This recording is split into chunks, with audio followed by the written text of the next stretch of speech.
Are we sinners or saints as Christians? Well, there's one side that will say the title saint is used all throughout the New Testament, so we must stop calling ourselves sinners if we're believers.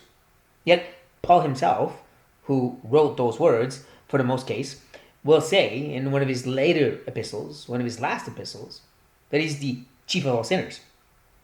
He also wrote Romans 7, where even though there's some debate, he seems to be speaking as a believer who is seriously struggling with the law of sin in him. So there is a place to recognize we still have a sinful attitude. We are still infected by sin. We are still sinners saved by grace. Now, on the other side, some will have a hyper emphasis on this idea of being sinners, almost like it defines us as believers. We look at the Old Testament and say we could have been just as bad as the people in the time of Judges. No, because they were not regenerated like we were. See, nothing in the Old Testament shows us that the people were regenerated, and even if we want to argue saying, well, the true believers were, okay, but that was a handful, a remnant, if you will. For the most case, especially people in the time of Judges, they were still unbelievers with an old sinful heart. So, no, we can't be like them.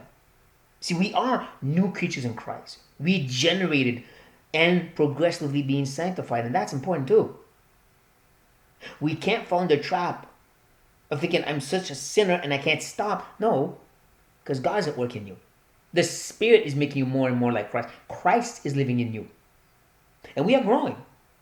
Now, if 10, 20, 30 years of sanctification doesn't change you and deliver you from certain sins, or at least having greater victory, then there's a problem because it's supposed to.